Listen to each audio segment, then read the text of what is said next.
So many people want to start a business and they're like, okay, well, why didn't I hit my $1 million in revenue 3 months into it? Are you kidding? That's like telling a pregnant woman, hey, can you speed this up? You know, it's just not, it's not possible. I think when you start a project and you want to, focus on what your success looks like, you really have to figure out, what am I doing every day to move that needle?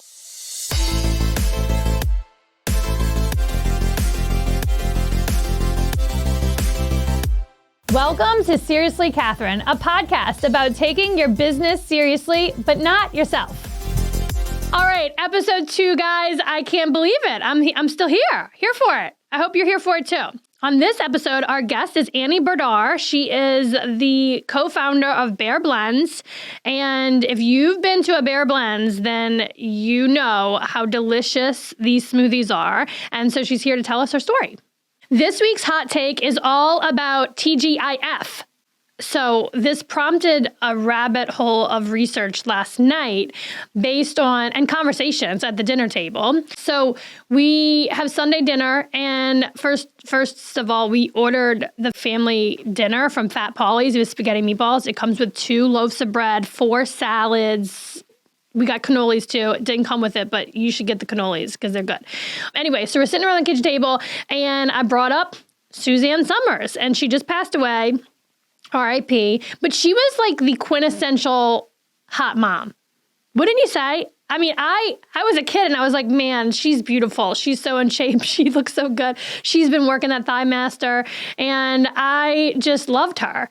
And I loved her on Step by Step. She was the mom in Step by Step with, I think it was Patrick Duffy was the dad, who also was a pretty hot dad. He was like manly man, hot dad. Okay.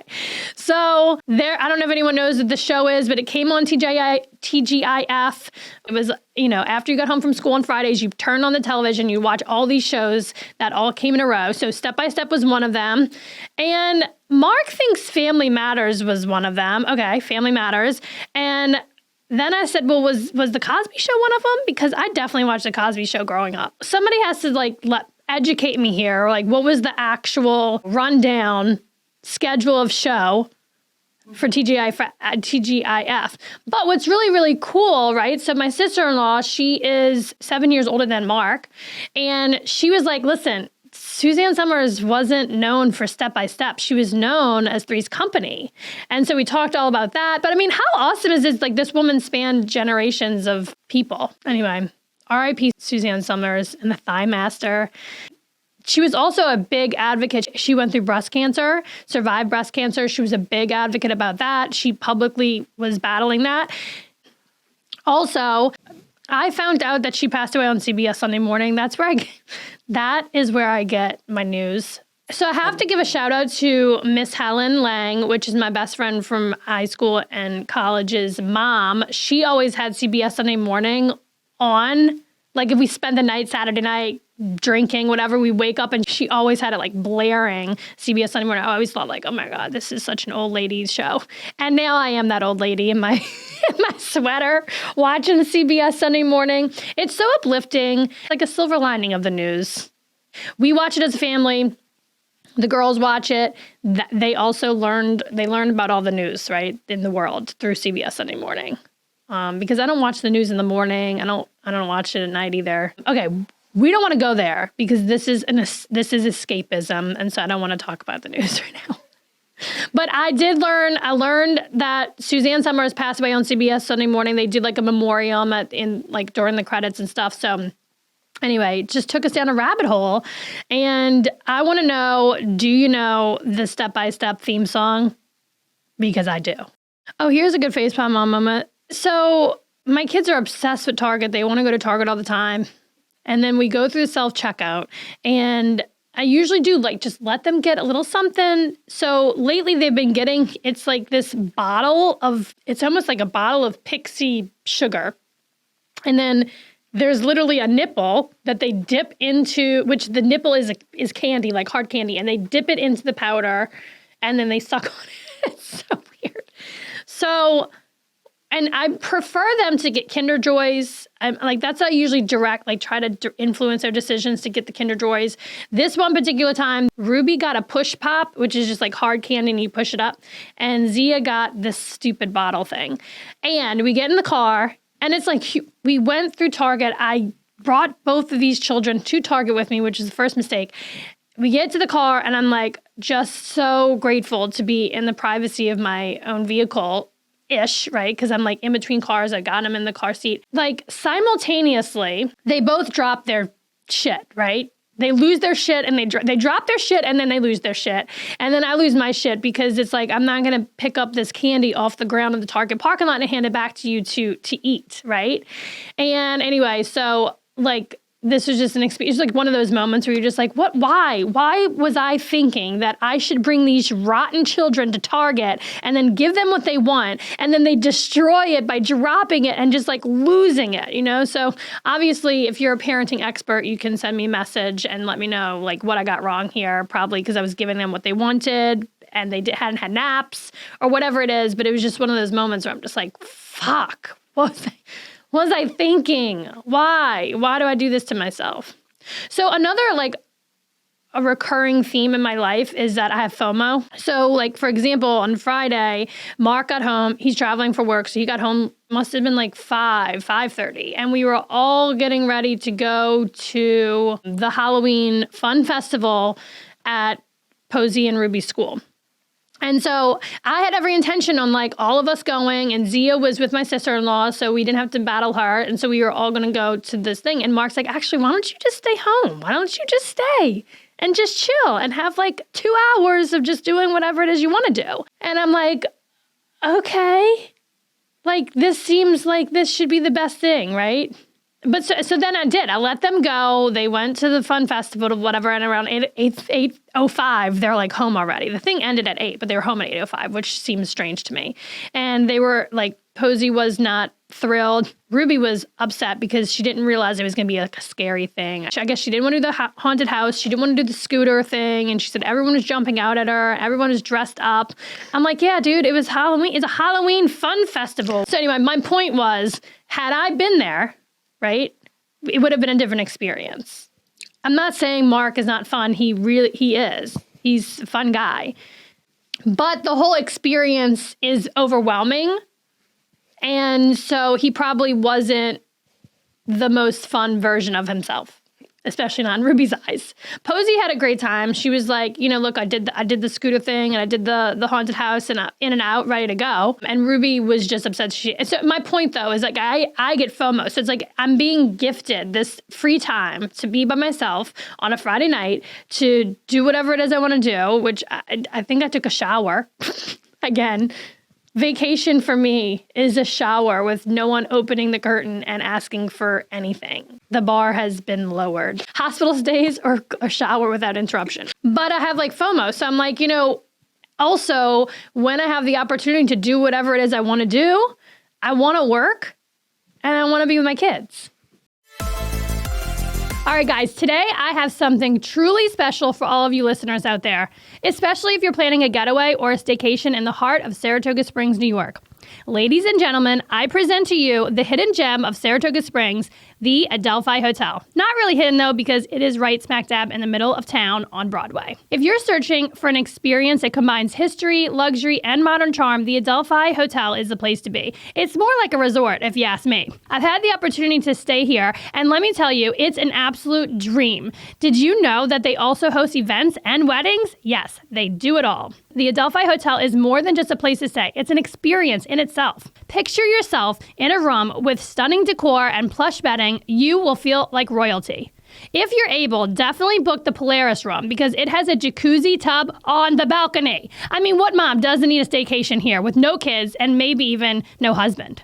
Foodies, listen up. Morrissey's Lounge and Bistro, their on-site restaurant, offers a culinary journey that's nothing short of exquisite. Have you had the best sushi in town yet? Well, this is where you get it. Get the rainbow roll. You'll thank me later. So, dear listeners, whether you're planning a romantic getaway, a girls' weekend, or just a relaxing solo escape, the Adelphi Hotel is your perfect destination. When you're here, you're not just a guest, you're part of the legacy of Saratoga Springs. Book your stay today. The Polaris Suite. Today on Seriously Catherine, I'm so excited to be sitting down with Annie Berdar. She is the co-founder and franchiser for Bear Blends, the president and COO for the Bear Blends franchise. She's on the board of directors for the United Way of the Greater Capital Region. She's recently been honored by the Business Review as a Woman in Business and previously won New York State's Entrepreneur of the Year award. Annie's passions include nutrition education, business development, health and wellness, and the culinary arts. I hope you love our conversation about imposter syndrome, how she does it all, her love for the capital region, and what's next.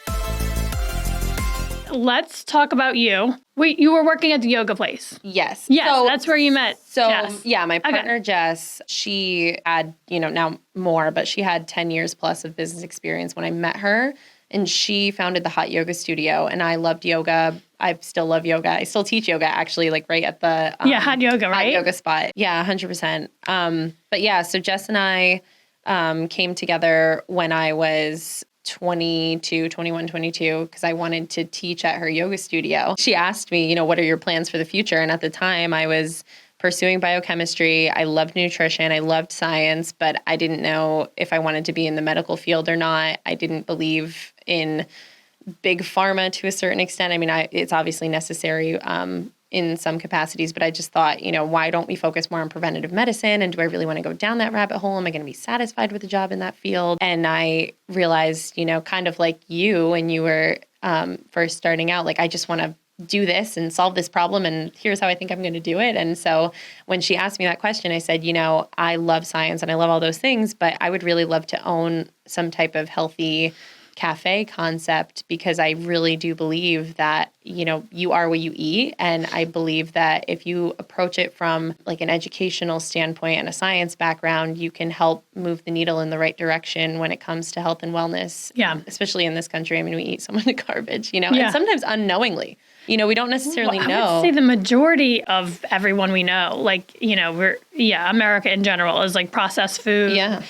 And it just keeps getting worse, which is so interesting. Like, statistically, it keeps getting worse and worse. Like, and better. Right. Yeah. So she asked me, and that was my answer. And she said, I love health and wellness too. And I also want to start a business related to food, but I don't know how to do it. And I lease the space next door to my hot yoga studio. Do you want to do it together? Yeah, and that's kind of how it started. And I made that my baby. And we opened in a 700 square foot space. It was so tiny.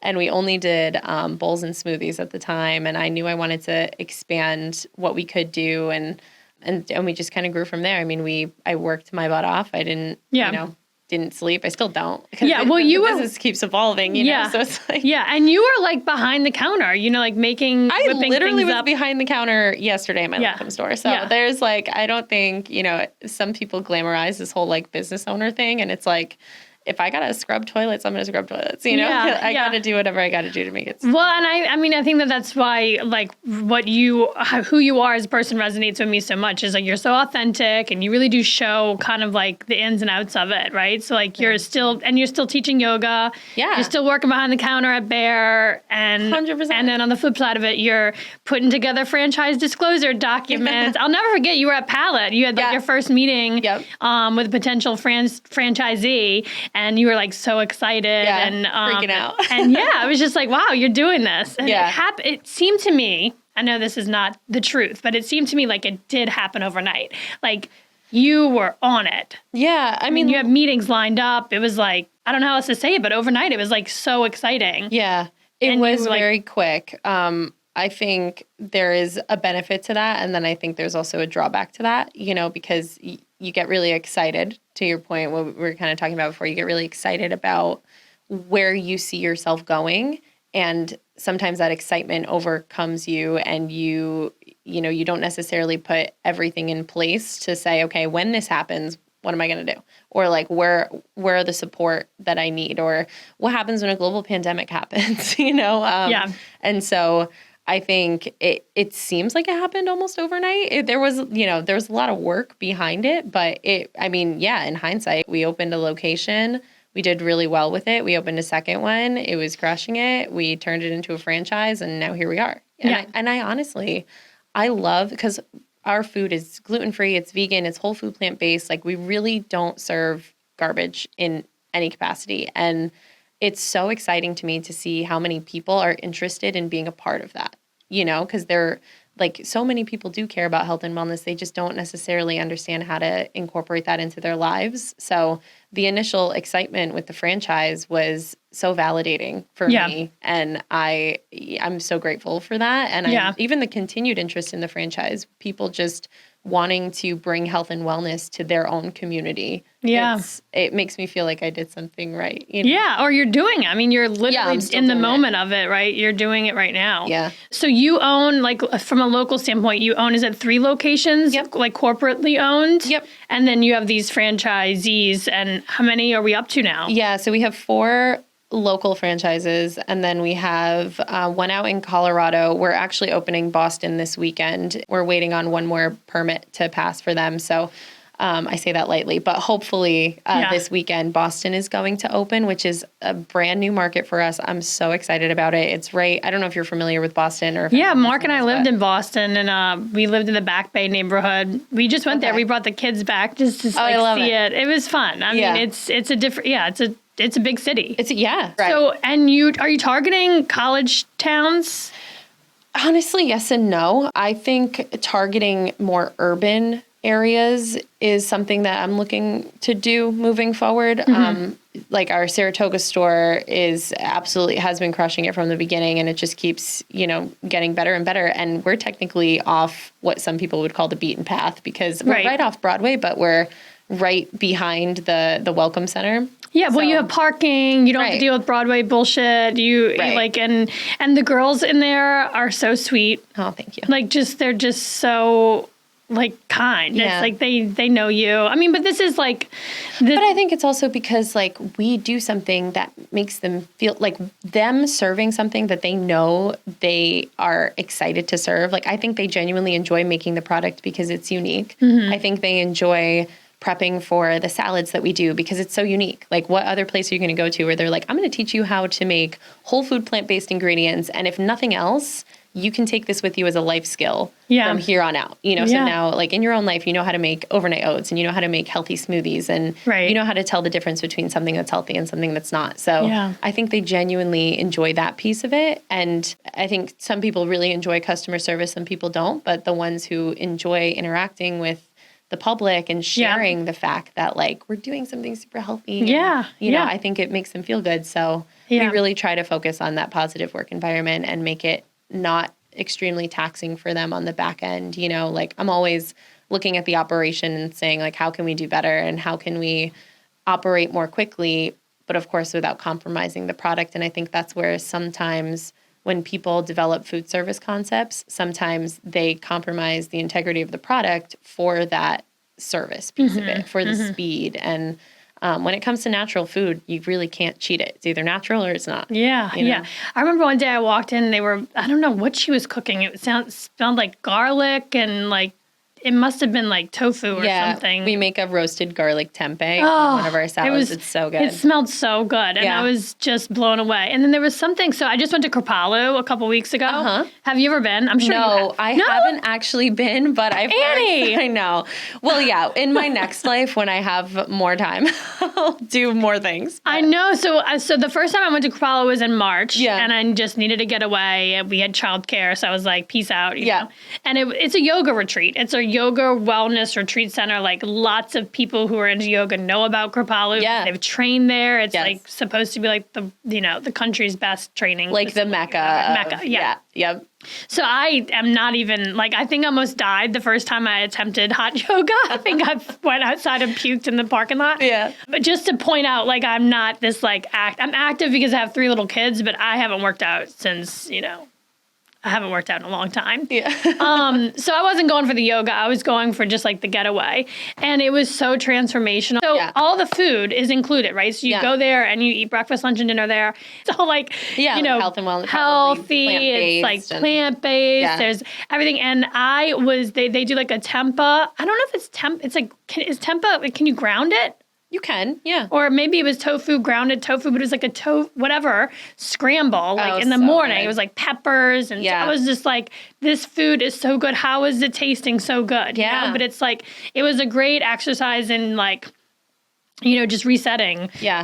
Like if you're not eating shit, then the good stuff starts to really taste good. Right. And I think like with that point, that's one of my favorite things to do, to show people that this stuff can be really, really good. And it's actually easy to make. It's easier to make than animal-based products. I know, but like I still can't bring myself to make a smoothie at home. I have to go to Bear. Yeah. Well, that's fine.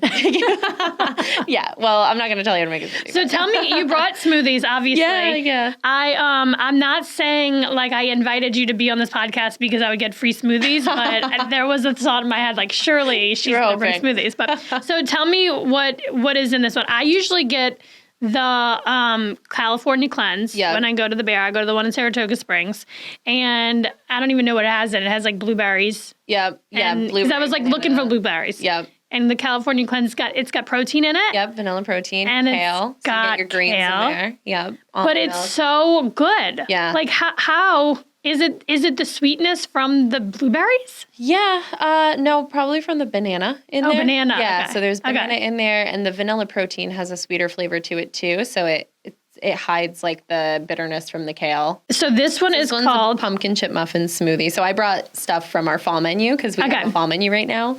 The pumpkin chip muffin smoothie also has protein in it. It's really good. It has real pumpkin, banana, vanilla protein, cacao nibs, which is like a natural form of chocolate. So, no dairy, no sugar in there. And then it's blended with almond milk. That one's one of my favorite breakfast smoothies. It's really good. So good. And I guess there is no peanut butter in it? Nope. No, it tastes like... There's like a little flavor in there. Oh, it's so good. Yeah, I love that one. And then I brought the autumn berry one, which is one of my favorites because I'm a big berry girl. But that one is acai, blueberry, strawberry, cinnamon, and nutmeg, and has like a tiny hint of agave in there to enhance that sweetness in the berry. It's really good. And you can add protein to anything. So when you are eating like throughout the day, do you can't live off of smoothies? No. What else do you eat? We have, we have smoothie bowls. We also do salads. We do grain bowls. We do gluten-free vegan waffles, both sweet and savory ones. So there's plenty of variety for sure. I'm a big salad girl, and honestly, I'm so proud of the salads that we serve because they're so nutritionally complete, and they were designed that way. So they have plant-based protein in them, but not any like synthetic meat substitutes or anything like that. As much as I love that those companies are creating those products because they're definitely healthier than the meat that you would eat. But I think, getting food in its most natural form is the best. So we use like tofu and tempeh and nuts and seeds to add the protein into our salads. We do grains in the form of whole grains, and they're also gluten-free grains. So, they appeal to the gluten-free customers that we have too. And then we'll add like different vegetables that have different benefits to them that also help with the absorption of the nutrients in the other ingredients in the salad. So like everything's very well balanced. There's greens with both our grain bowls and our salads. So people get, their daily serving of greens as well. All the dressings that we make are made in-house. They're very clean as well. We don't put any preservatives in them. They only last a couple days. So everything is like as fresh as possible. Yeah. Wow. But yeah, so I'll have like a smoothie in the morning or like a smoothie bowl. And everything's like pretty filling too. When you eat real food, it's like very nutrient dense. I think a lot of our clientele live in Saratoga.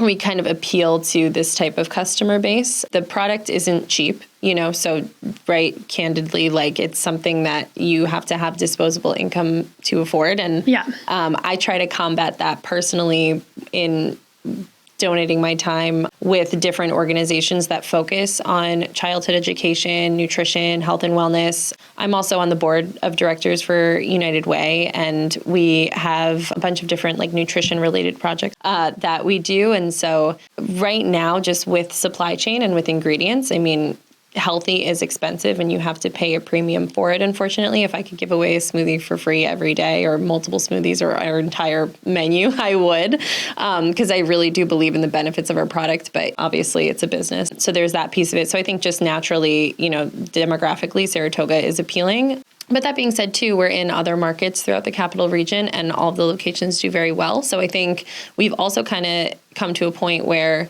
people are willing to invest in their health. And I think people prioritize that and know that, if you spend that extra money on eating healthy ingredients, you're probably not going to have to spend as much money later on healthcare. So you live in Saratoga, right? Yeah, so I live in Saratoga. Yeah, I live in Saratoga. I live right on Broadway, and I personally love it here. I'm originally from Westchester. My family still lives down there, and we're always very close to the city. And in high school, when I had my friends in high school, it was like we all went to college. We went our separate ways, and most of them went to work in the city and stayed in Westchester. And I was like that one that stayed up in upstate New York. And I honestly love the capital region. And there is so much opportunity for growth and development here. And I've said this a million times. Like, I just think that with the energy and like the business focus that we have here, we could make the capital region such a special place.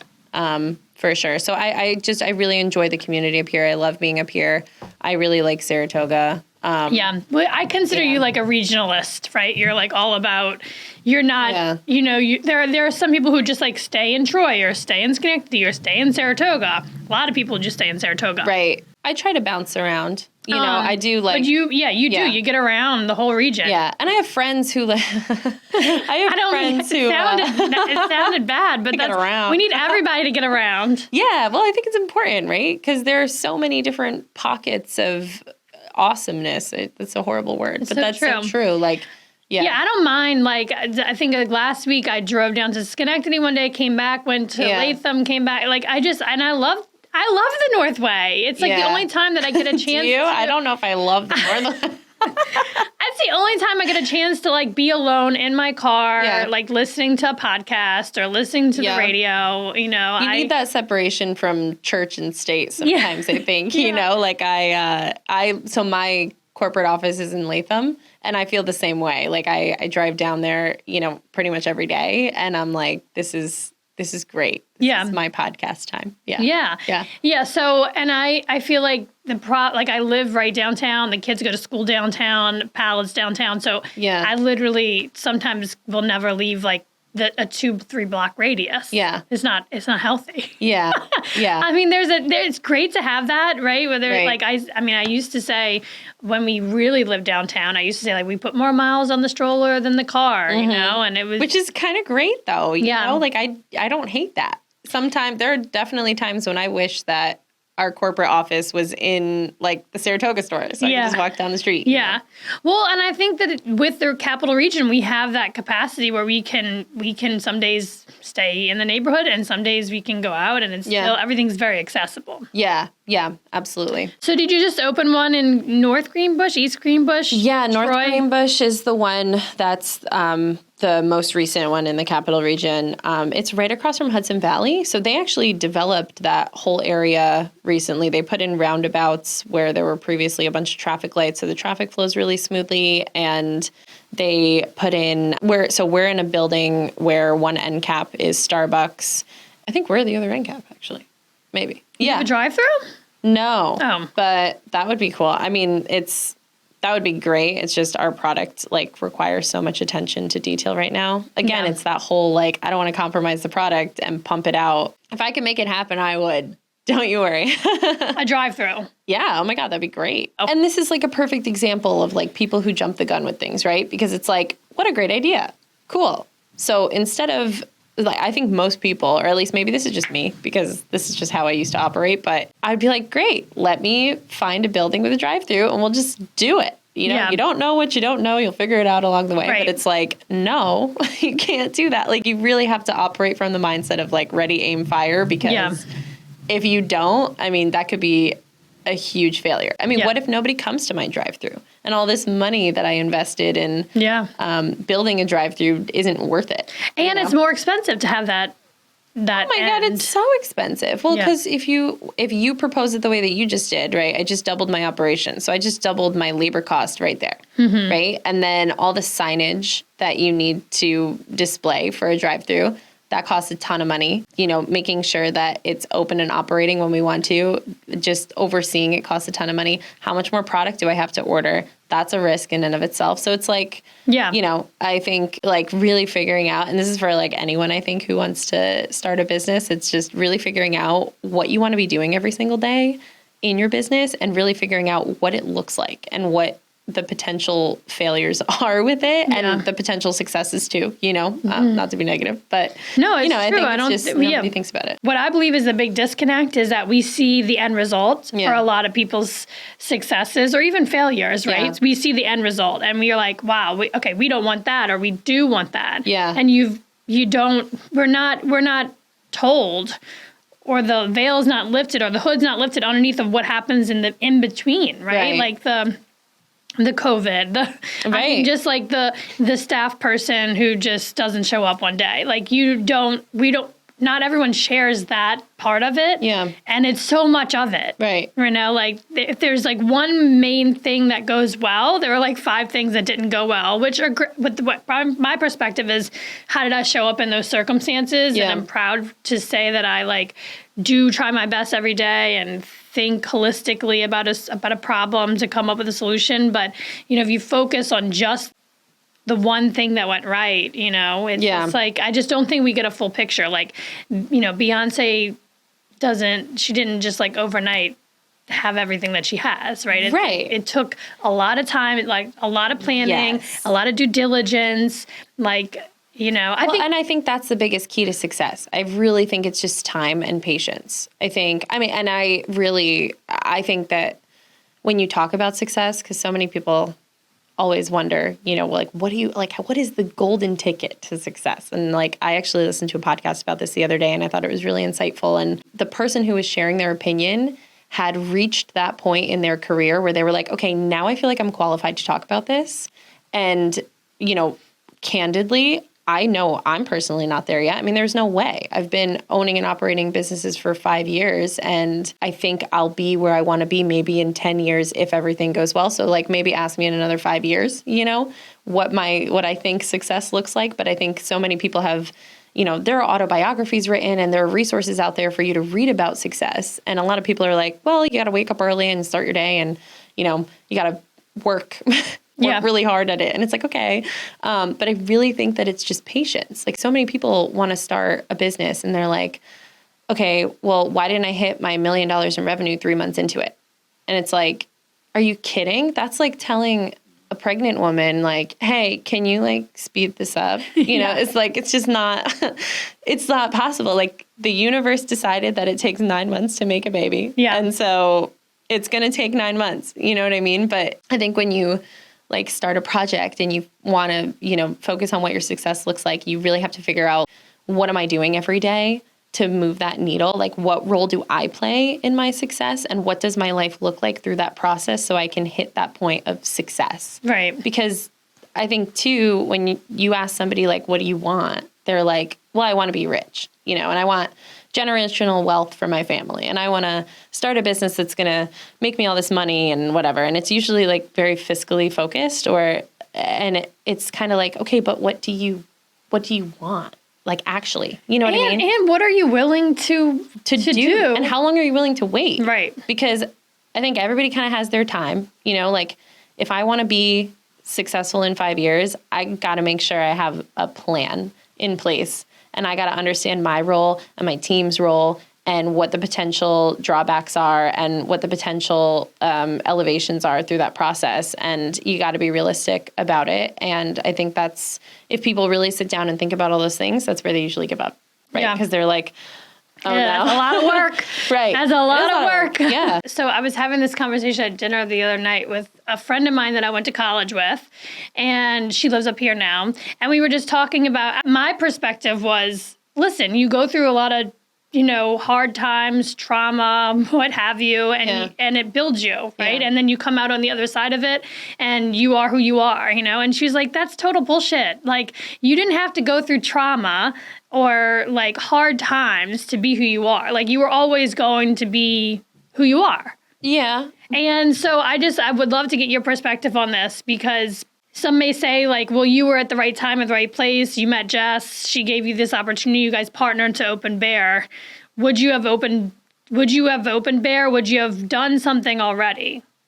Yeah, so I think that was my intention already. I am very grateful for the partnership with Jess, but the partnership doesn't come without its flaws, and this business has not come without its flaws and with its areas for improvement, absolutely not. And I think sometimes when people look at people who are successful, they see an article written about them or something, and they're like, wow, like this person popped up overnight. They built $1 million business. It looks like overnight. I fucking love when people tell me that, and I'm just like, yeah. You have no clue, right? You have no idea what I've given up to be here, or how many hard conversations I've had with my partner, or how many, just like, oh my God, so many difficult conversations that you have to have, and hard work and boundaries. I mean, just it doesn't piss me off, but it also is like, makes me feel like, okay, I must not be sharing enough. Yeah. And that's what I go back to, like, people just don't know, which again, this is kind of like the purpose of this podcast, is like to dispel the myth that, I am successful, or I have it all together, or I know exactly what I'm doing. Right. Yeah. And I think that's like, it's admirable to want to share those things, but I think no matter what, you're not going to reach every single human being on the planet. And what do you mean? The world, global domination. The world is watching. The world's not going to know. But I think it's just human nature to be like, and it's like the way that our society is right now. Everything is so immediate and instant. And it's the same thing like with Instagram.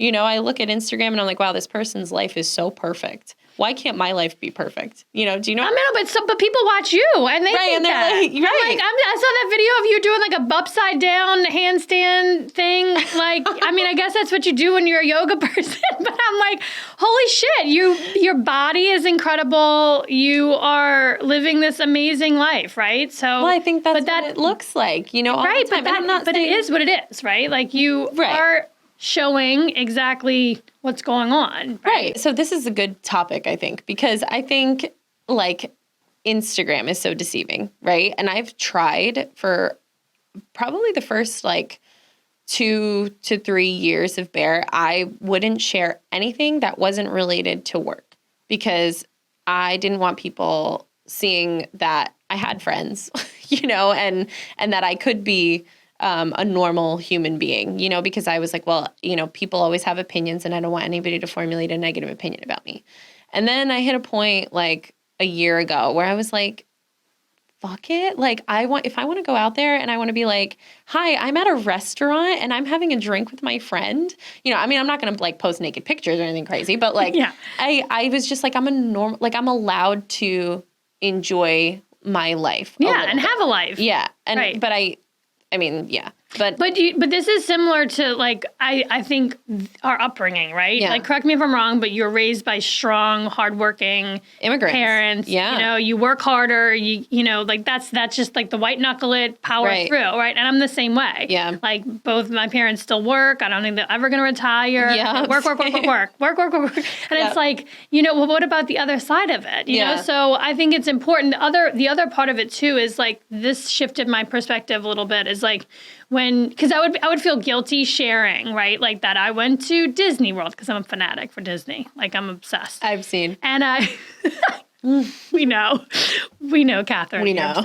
So, but I would feel bad about sharing that, or going out to eat, or I get it, But it's like, but then I thought to myself, I see other successful, other people that I admire who work really hard, who have this full life, and they are also celebrating their life, right? But they're isn't it crazy? And I'm not jealous, and I'm not pissed at them. I'm like, holy shit, I want that. I want to be. Yeah. And I think it's important to demonstrate both sides of this world. And I think that's the part of me that was like, okay, I'm going to start sharing now. Yeah. Like, I'm going to start like little tidbits of, me, who I am. Yeah, right? like you travel. It's like, I think, a passion of yours from what I can gather. I love traveling. Love to travel. And you don't have kids. Nope. And are we dating anybody right now? We are. But like, he can come and go, right? Like, if he wants to come on the trip, he can. But otherwise, you can go and do your own thing. Right. I think so. I'm living a little vicariously through you because although I do travel, I travel with a party of 5 and not a party of 1. Yeah. So, no, I think there's like a bit of an imposter syndrome that I certainly have from time to time, and I'm sure, I mean, everyone has it. I'm sure you experience that as well. It's like, well, why? Like, did you get this sense like when you were like a 40 under 40 and you were a New York State small business entrepreneur? Yeah, New York State Entrepreneur of the Year. Yeah, that was also last year. No biggie. That was no nice. Big deal. Yeah. But like you get these acknowledgments, and you're kind of like, wait, is that? Oh my is God. this for real? Like, do you not? Well, I've said this before. Honestly, my opinion is like the Capital Region needs to do better if they think that I'm killing it. Yeah. You know what I mean? No, I resonate with that a little bit. Yeah. Like when I got that New York State award, I had such imposter syndrome because the woman who was introducing me before I received the award was reading like all this stuff that sounded so good. And I was like, is that really me? Like, if you only knew how many times I cried on the floor or like went days without showering because I like didn't have time, you know, it like, yeah. Or the fact that I wake up every day at like 5 just to catch up on emails from the night before sometimes, you know, or like it just, I fully can relate 100% imposter syndrome. I think it's important. It's like a humility that I think is healthy to not think that if I stood up, like, because I got Women of Capital Region, Women of Excellence, of Women in Business, right? Yes. And I had so much fun, mainly because I got to, like, wear this incredible, over-the-top, sparkly outfit. I love that. It was awesome. It was so much fun. But, like, you get up on stage, and I'm just kind of like, you know, I think it's a healthy dose of humility where you're like, I don't deserve to be here. But then on the flip note, it's like we do have to be we have to demonstrate more confidence and like, hey, I belong here. They wouldn't have given this to me if I didn't deserve it. You know, I'm inspiring, I'm motivating to people, and I am helping everyone sort of like raise their standards. Right. I mean, you got nominated for the award, right? Right. So somebody had to have thought about it. And I didn't realize I was being nominated. So there's like another misconception. Like somebody, like after that happened, people were like, well, who did you ask to nominate you? I was like, I didn't ask anybody to nominate me. Yeah. Like who? Is that what happens? Is that what people do? Oh my goodness! You know, or they nominate themselves. I'm like, I did not nominate myself. No, and I've never done that either. And for 40 under 40, I actually I went to an event or something. I think it was like the track after. I don't know. I ran into this person who we just are acquaintances. We're not very good friends. Yeah, just like another Capital Region like person that you see at events. Yeah, just events or like we're not far in age and we have similar social circles. And he had congratulated me on the event and then told a friend of mine who then shared with me like she wasn't deserving of that award. Like that's so humiliating to nominate yourself. Like blah blah blah. And I was just like, I didn't even know that was a thing. You know what I mean? So it's just like it's so funny also to see just how some people react to certain things like that. And that goes back to my whole, that's why I don't really share anything, you know? I've been trying to, like I said, but I wasn't. Well, if nothing comes of this, I think you need to share more because I think that you are inspiring. I think that people, you know, you're a role model, right? Like people like see you out in the world. You're so involved with United Way and the food. You do the food fridge, right? Where you go around, you put food in all the fridges in the region. Just the one in Albany, but yeah. And I think there's one in Saratoga too.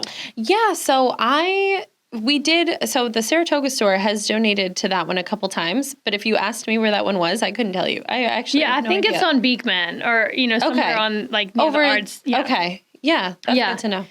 What's a tip for someone who's listening or watching that wants to start a business?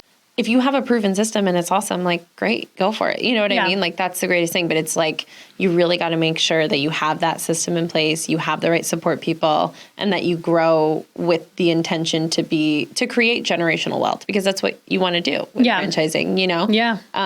So, I mean, that sounds, and that's I'm connected with different franchisees and franchisors just through all of this and going through to the trade shows and being a part of the IFA and all of that. And it's amazing. And I think I shared this with you at some point. But last January, February, I went to the International Franchise Association, like their big convention. And beforehand, I was kind of feeling like, there are other business owners in this area, absolutely, and other people who own franchises too, which I've come to find out I didn't know at the time. But I felt like my network of people wasn't necessarily the right fit for me all the time. Like if I wanted to reach out to somebody with like a franchise related question or like a growth and development related question, I just hadn't built my network up to that point yet. And I wasn't aware of the people like in this community that could maybe help me with those things. Yeah.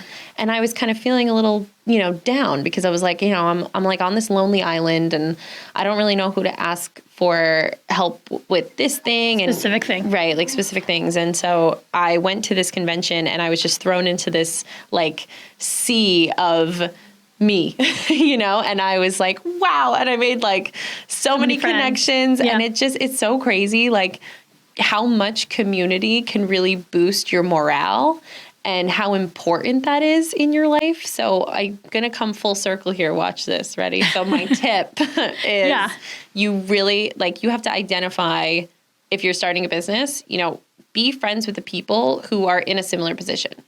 Be friends with the people who I have connections to people at Tropical Smoothie, right? Because and there's a concept called Everbowl where I was able to connect with their one of their operations people at this convention. And everybody, even though we have a very similar concept, everybody's so willing to talk about things and share and help you grow. You just have to, ask the right questions and approach it from the same mentality because you never know when they're going to need a question answered from you, Yeah, and it really is about collaboration. Yeah. And most of these people who are entrepreneurial, they're all about making the pie bigger, not you taking a slice. So it's it's not even competitive. It's about how can we support each other? And this is another thing that, everything's for sale. Right. Right. So you support I mean, I don't know how many times he has told me oh, well, we're selling Island Wing Company. We're the franchisor and we are selling that, you know? So it's those are things that are happening as well. So it's important to just be open to all the possibilities and even of collaboration. In the smallest setting, right? Because franchising is obviously it's a little bigger, and if we're talking about somebody whose passion is to open a flower shop, let's say. Well, connect with all of the florists in your area. You know what I mean? Connect with the farmers who sell flowers. Connect with the people who operate in the same space that you do, because that's genuinely going to boost your morale and make you more successful. And then my second piece of advice, and so this, I can't take credit for this. This is Jess, but she has reminded me a lot of the time that you should operate from the abundance model. Because if you think that you have to compete with like-minded businesses, I mean, there are so many food concepts in every single town that I've decided to put a bear in, And if you operate from the abundance model and know that there is enough for everybody and everybody can be successful, then you've already won half the battle because you're not freaking out about potentially losing. You're focusing on how you can win and how everybody else can win too. Yeah. So I think those are my two tips. Yeah. It's all about there's enough for everybody. But there's also I think that's an upbringing, right? Right. I just there wasn't never enough. I think because I grew up in a, my parents worked their ass off. Every penny was spent on something, so there literally wasn't enough, right? When growing up. And I just think growing up when you're living in that environment, it's just ingrained to you to kind of you have to reset your brain. And I think spending time with people who have that, it's a game changer. Spending around, there's this person I've been hanging out with lately, and it's I'll say something it'll cost, it's no object, nothing is an object. He's that's nothing, that's no big deal. And I'm man, imagine had I grown up where there was plenty of money and plenty of food and plenty of shelter and plenty of all the things, Well, you right? wouldn't be who you are. Imagine like what a different version of myself I might be. I think, again, back to my friend's dinner conversation, you know, it's like I would be the same person, but I would probably be a lot less stressed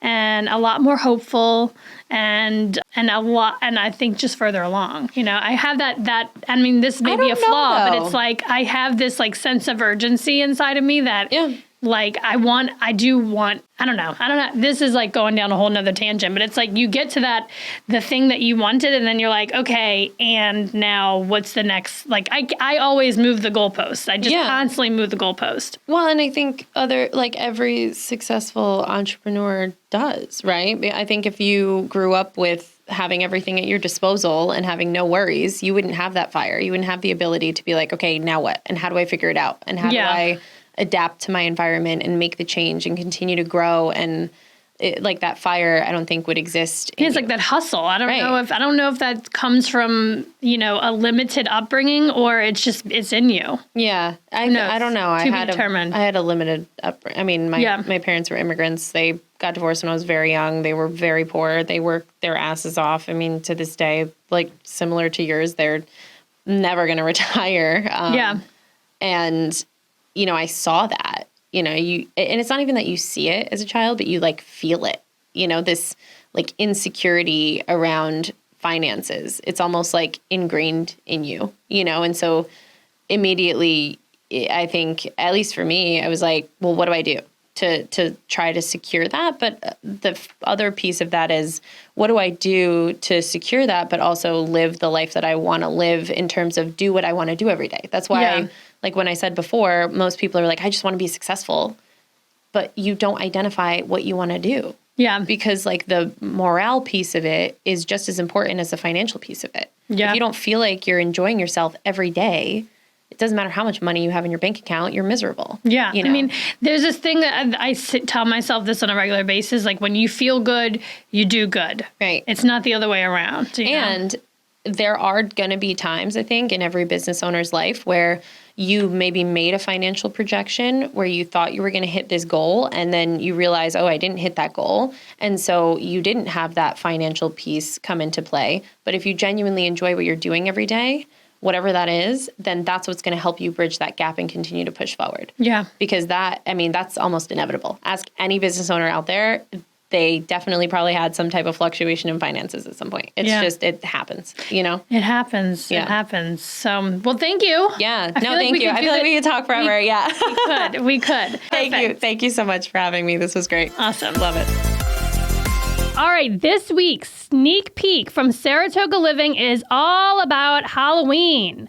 So check out Saratoga Living Substack for all the full stories. And if you don't know what a Substack is, well, take a look. Our links are in the show notes. But Saratoga Living is only a 6 times a year publication. So it's after hours, is 3 times a week. And it's all super local online publication with all the timely, edgy stories that you need in your life. This year for Halloween, After Hours suggests going local. And I do not disagree. If you don't live in Saratoga, well, we'd love to hear from your ideas from Albany, Troy, Schenectady, or wherever you live in the capital region. So a couple of ideas they have for us is to dress up like the restaurant on Caroline Street, Hamlet and Ghost, one as Shakespeare's Prince of Denmark and the other in a sheet. So I love this idea for a kid, is to dress up like a blue bottle of Saratoga water. I mean, that is adorbs. I hope someone does that. What we actually think will be the most popular costume, which I can't disagree with, and this is not local, but like, let's just be honest, people are going to be dressed up as Taylor Swift and Travis Kelce. I've already seen a ton of this on Instagram and social media already. It's fine. I also think we're going to see a lot of Barbies. So speaking of football, I'm sure a lot of ladies are watching the Chiefs play because they want to see Taylor in the stands. So for all of the insider info on where to watch which teams in Saratoga and who has the best snacks, the link to the full story is in our show notes. So go clickety-click over there. Thank you for listening to this podcast. And if you want to connect with me, slide into my DMs on Instagram. My handle is Catherine Hover.